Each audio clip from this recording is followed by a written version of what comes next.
In the name of Allah, who is the most beneficent and the most merciful, I am very thankful to all of you. Uh, आज का जो हमारा lecture है वो उस्ताद और शागिर्द के दरमियान एक तल्लक है, उसके बारे में मैं बताऊंगा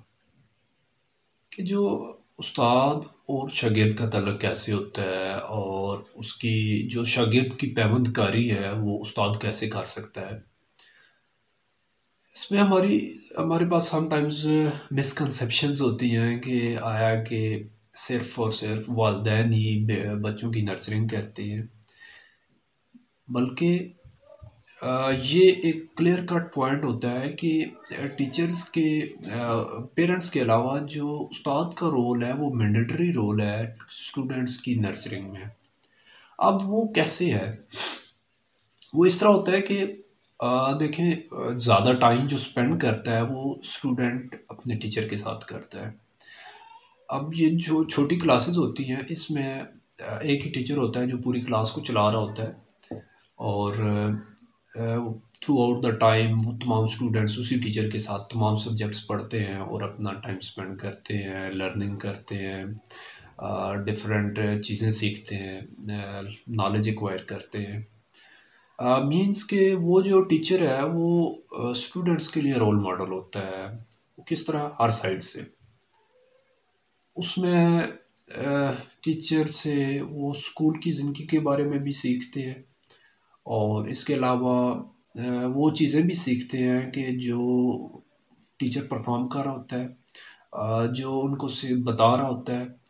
और जो डायरेक्टली और इनडायरेक्टली टीचर के साथ साथ इन्वॉल्व होती हैं। अब जो टीचर है वो एज अ रोल मॉडल है स्टूडेंट्स के लिए,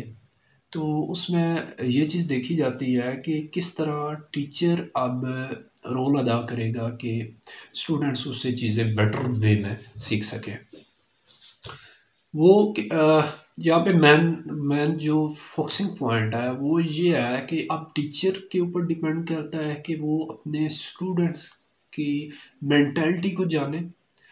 और उनके बैकग्राउंड के बारे में जाने और उनकी जो अ, किसी जगह लैक्स होते हैं कैपेबिलिटीज़ में और एबिलिटीज़ के बारे में जाने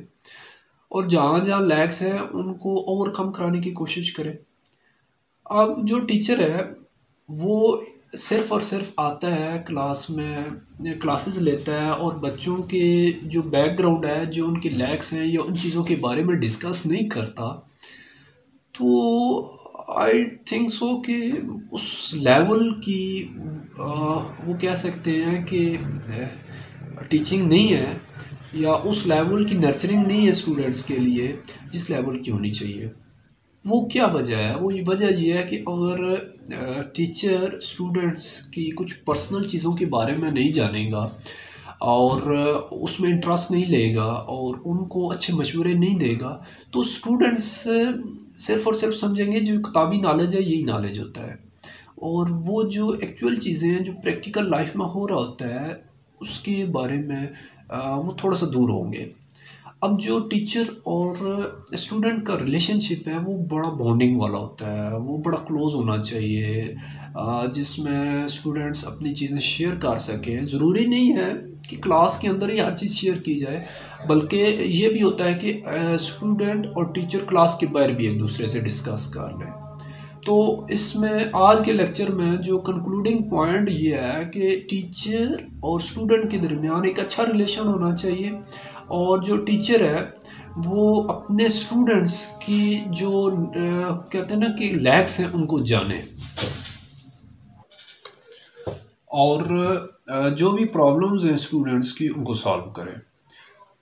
क्योंकि जो इंटरेक्शन टीचर कर रहा होता है उसके अलावा कोई नहीं कर रहा होता और जिस तरह मैंने पहले ज़िक्र किया कि स्टूडेंट्स टीचर को अपना रोल मॉडल मान रहे होते हैं, तो ईच एंड एवरीथिंग जब वो देखेंगे अपने टीचर में और उससे गाइडेंस लेंगे तो ऑटोमेटिकली वो स्टूडेंट्स अपने आप में चेंज लाएंगे। तो मैं उम्मीद करता हूँ आज की जो बात है वो मैं आप तक पहुँचा पाया हूँ इंशाल्लाह अल्लाह पाक आपके और मेरे इल्म में इजाफ़ा